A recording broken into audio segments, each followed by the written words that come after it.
안녕하세요. 반갑습니다. 주갈성의 성경 가이드 시간입니다. 잘 지내고 계시죠?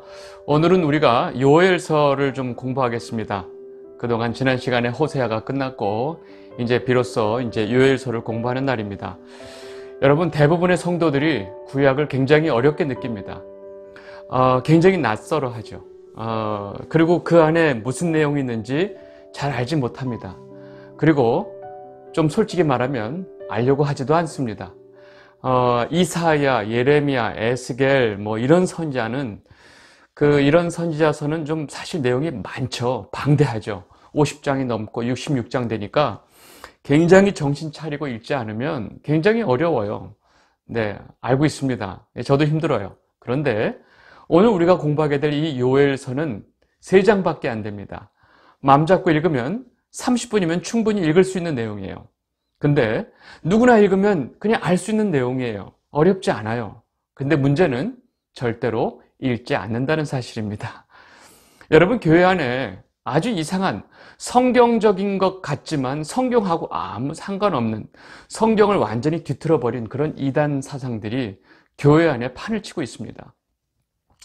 여러분, 이런 것들이 가능한 이유는 교회를 많이 다니는 성도들이 교회를 열심히 다니는데 성경에 대해서는 너무나 무지하기 때문에 이것이 가능하다는 사실입니다. 여러분, 교회 좀 오래 다니신 분들은 집에 성경책이 굴러다녀요. 그냥 책장에 기본적으로 성경책 몇 권은 다 있어요. 그렇게 우리 주변에 성경책이 많은데 그 성경책 안에 있는 하나님의 말씀이 성도들에게 전달되지 않는다는 것이 아주 심각한 문제입니다. 그리고 이 신앙 관련된 서적들이 너무나 많기 때문에 그것들은 많이 봐요. 그런데 정작 성경은 안 본다는 사실입니다. 요즘 최근에 이렇게 새롭게 세워진 교회들 보면 그 교회 안의 인테리어가 너무나 최신식 방송시설까지 다 갖춰진 교회들이 많이 있습니다. 방송국을 좀 뛰어넘을 만한 그런 최신식 시설들을 다 갖춰놓고 아주 휘황찬란한 조명도 아주 야리꾸리한 조명들이 있고 이 백그라운드도 아주 기가 막히게 멋져요. 그리고 아주 그냥 엄청난 그 시끄러운 밴드 음악에 맞춰서 모든 젊은이들이 막 춤을 추면서 찬양한다고 하는 그 젊은이들 집회들이 넘쳐나고 있습니다.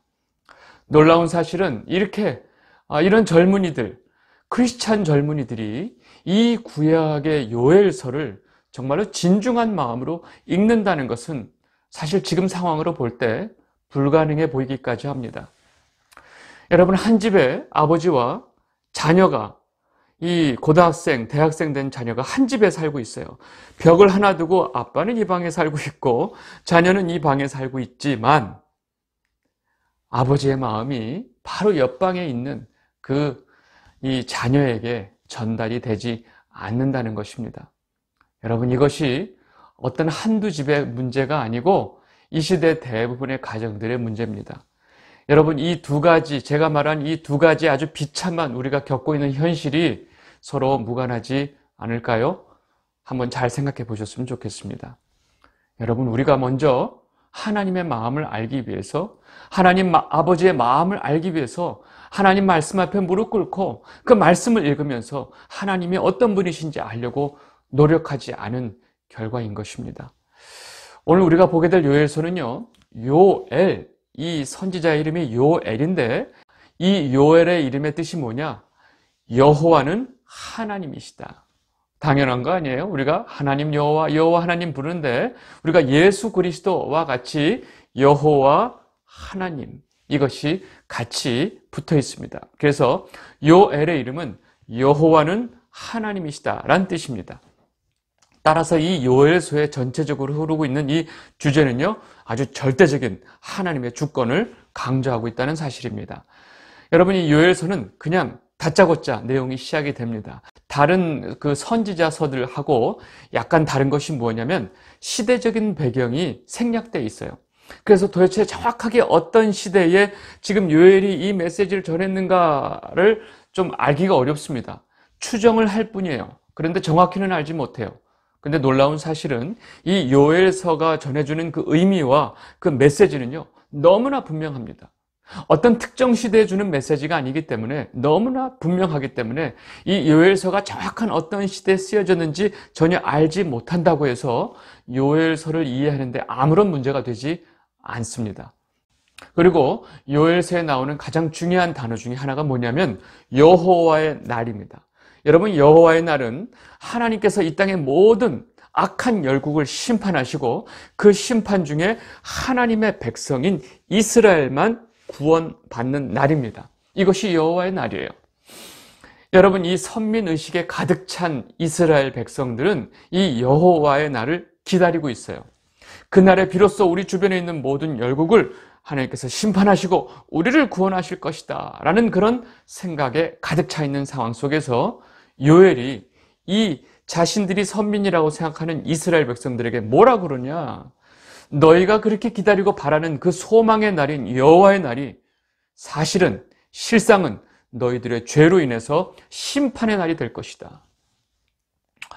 너희의 죄를 생각하지 않고 그저 하나님에게 택한 선민의식에 사로잡혀 있어서 너희가 그날의 구원이 될 것이라고 하는 것은 정말로 근거 없는 교만에 불과하다라고 지금 요엘이 외치고 있는 것입니다. 그리고 아주 적나라하게 말해요. 그 여호와의 날, 너희들이 기다리고 있는 그 날은 결국 너희들에게 심판의 날이 될 것이고 너희들이 기다리고 있는 것은 결국은 무서운 재앙과 심판의 날일 뿐이다 라고 얘기를 하고 있는 것이죠.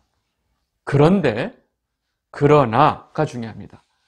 너희들 중에라도 하나님 앞에 옷을 찢지 않고 마음을 찢고 회개하는 자에게는 하나님께서 구원의 은혜를 베풀어 주실 것이다. 그리고 그들에게는 메시아와 구원자이신 메시아와 또 하나님의 신 그 성령을 너희들에게 보내주실 것이다 라고 외치고 있는 것입니다. 결국 여호와의 날은 죄인들에게는 심판의 날 또 재앙의 날이 될 것이고 회개하고 하나님께 돌아온 자들에게는 구원의 날, 기쁨의 날이 될 것이다 라고 지금 선포하고 있는 것입니다. 여러분, 결국 이 요엘서는 주제가 뭐예요? 너희들 회개하고 하나님께로 돌아오라 라고 아주 강하게 외치고 있는 것입니다. 요엘 2장 12절에서 14절 말씀 보겠습니다. 여호와의 말씀에 너희는 이제라도 금식하고 울며 애통하고 마음을 다하여 내게로 돌아오라 하셨나니 너희는 옷을 찢지 말고 마음을 찢고 너희 하나님 여호와께로 돌아올지어다. 그는 은혜로우시며 자비로우시며 노하기를 더디하시며 인애가 크시사 뜻을 돌이켜 재앙을 내리지 아니하시나니. 여러분, 하나님 여호와께로 돌아오라고 외치고 있는 이 요엘은 너희가 회개하지 아니하면 하나님께서 준비한 아주 심판의 군대가 너희를 심판할 것이다 라고 외치고 있는 것입니다. 그리고 하나님이 너희들을 위해서 준비하고 계신 그 심판의 군대가 바로 뭐냐? 그것은 바로 메뚜기 떼다 라고 얘기를 하고 있는 거예요. 여러분, 요엘이 지금 요엘서에서 아주 가장 중요하게 나오는 하나님이 이 이스라엘을 심판하고 재앙을 내리기 위한 그 준비한 하나님이 보내신 군대는 바로 메뚜기 떼라는 사실입니다. 여러분, 이것이 요엘서 전체의 내용입니다. 이 내용을 여러분들 잘 이해하시고 우리 요엘서 1장 앞에서부터 좀 보도록 하겠습니다. 요엘 1장 1절에서 3절입니다. 부두엘의 아들 요엘에게 임한 하나님의 말씀이라. 늙은 자들아, 너희는 이것을 들을지어다. 땅의 모든 주민아, 너희는 귀를 기울일지어다. 너희의 날이나 너희 조상들의 날에 이런 일이 있었느냐? 너희는 이 일을 너희 자녀에게 말하고 너희 자녀는 자기 자녀에게 말하고 그 자녀는 후세에 말할 것이니라. 여러분, 1장 1절에 아주 중요한 말씀이 선포되고 있어요. 부엘의 아들 요엘에게 임한 하나님의 말씀이라. 여러분, 이 한 절이 이후에 모든 요엘이 선포하는 이야기가 바로 뭐예요? 하나님의 말씀인 것.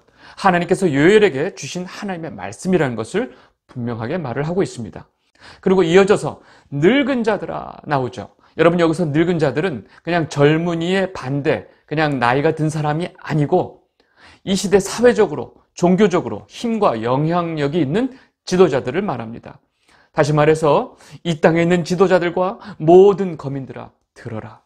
너희가 이제까지 경험해보지 못한 엄청난 재앙이 너희들에게 닥칠 것이다. 이 재앙에 대해서 너희들은 네 자녀에게 말하고 그 자녀는 또 그 자녀에게 말할지어다 라고 지금 이야기하고 있는 거예요.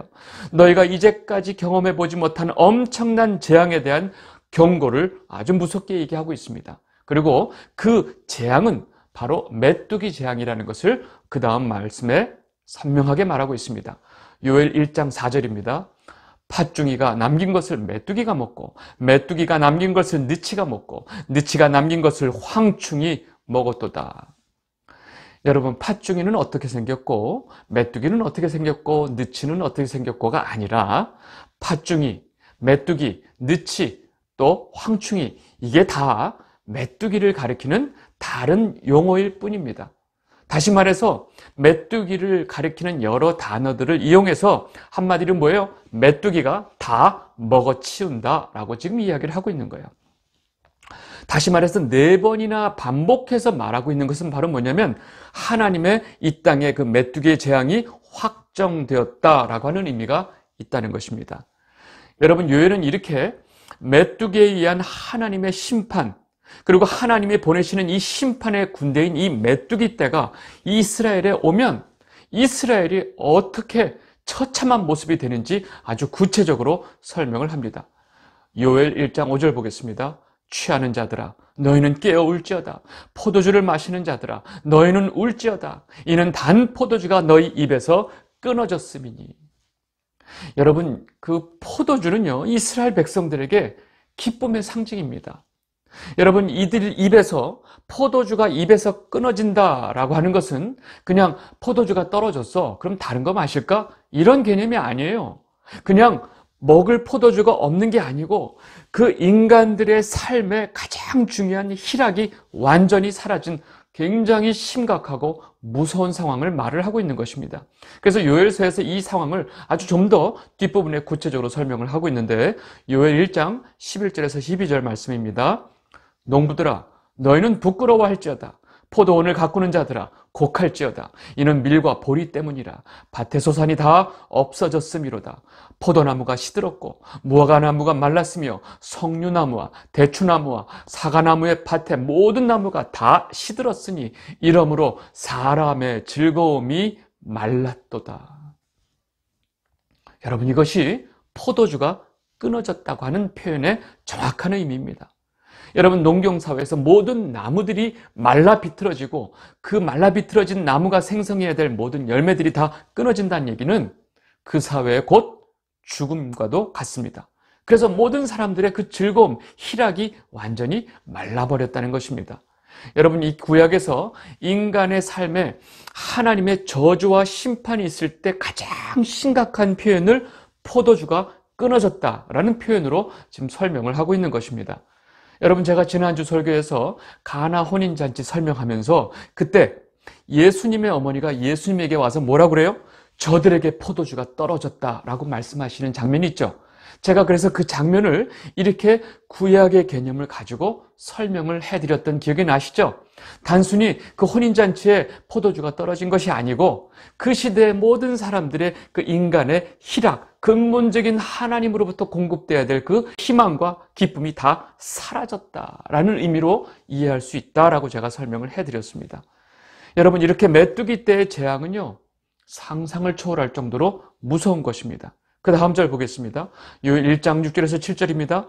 다른 한 민족이 내 땅에 올라왔음이로다. 그들은 강하고 수가 많으며 그 이빨은 사자의 이빨 같고 그 어금니는 암사자의 어금니 같도다. 그들이 내 포도나무를 멸하며 내 무화과나무를 긁어 말갛게 벗겨서 버리니 그 모든 가지가 하얗게 되었도다.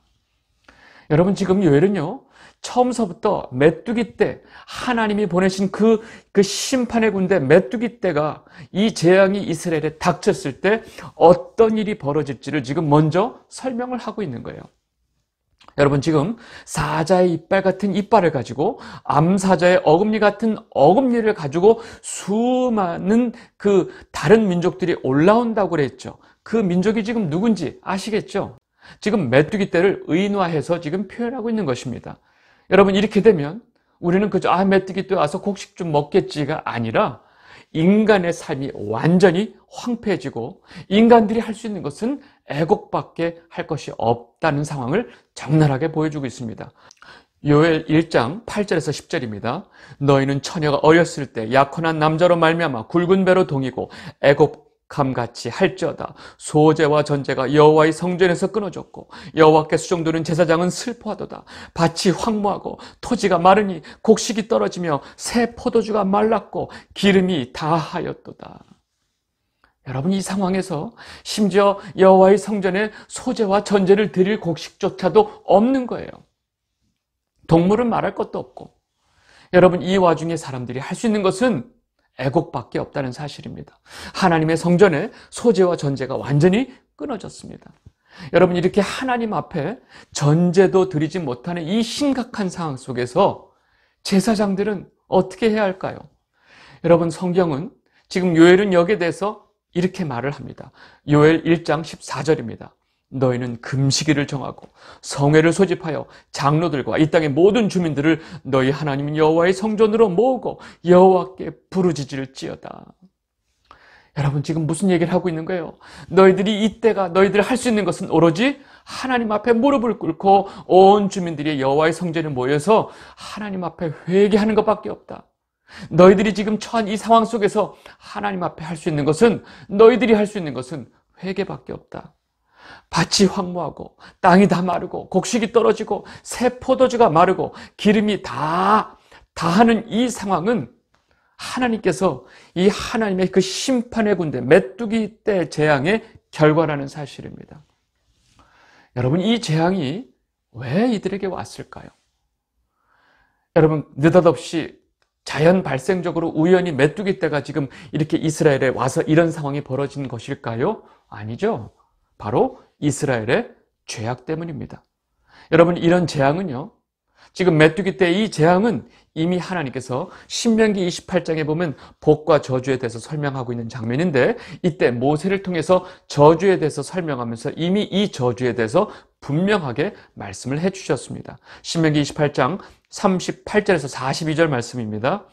내가 많은 종자를 들에 뿌릴지라도 메뚜기가 먹음으로 거둘 것이 적을 것이며, 내가 포도원을 심고 가꿀지라도 벌레가 먹음으로 포도를 따지 못하고 포도주를 마시지 못할 것이며, 내 모든 경내에 감람나무가 있을지라도 그 열매가 떨어짐으로 그 기름을 내 몸에 바르지 못할 것이며, 내가 자녀를 낳을지라도 그들이 포로가 되므로 너와 함께 있지 못할 것이며, 내 모든 나무와 토지 솟아는 메뚜기가 먹을 것이며. 여러분, 신명기가 어떤 상황에서 모세가 백성들에게 말을 하고 있는지 그 상황은 잘 기억이 나시죠? 40년의 그 광야를 다 마무리하고 이제 요단강 동편에서 이제 요단강을 건너서 바로 가나안 땅, 젖과 꿀이 흐르는 하나님의 그 약속의 땅으로 들어가기 직전에 모압 평지 땅에서 모세가 모든 그 신세대 이스라엘 백성들을 앞에다 놓고 아주 마지막 설교를 하면서 하나님이 주신 그 율법에 대해서 설명하고 있는 장면인데, 마지막에 가서 너희들이 지금 나를 통해서 너희들에게 전달되는 이 하나님의 모든 그 율법과 규례와 뜻을, 하나님의 말씀을 저버리고 하나님을 무시하게 되면 너희는 이러한 저주를 받게 될 것이다 라고 말하는 장면이에요. 여러분, 지금 이들에게 내려지는 메뚜기 재앙은 이미 신명기를 통해서 모세의 입을 통해서 이 백성들에게 선포되어진 저주라는 사실입니다.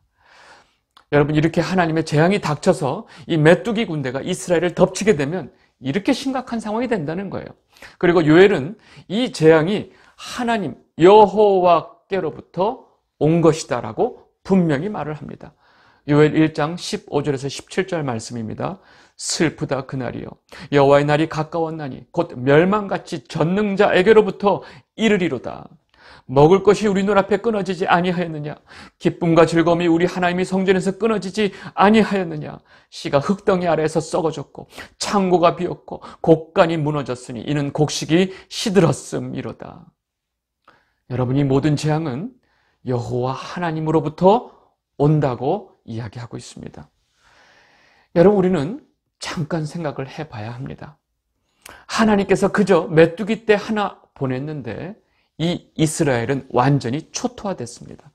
인간이 누려야 될 가장 기본되는 그 삶이 완전히 다 박살나 버렸습니다.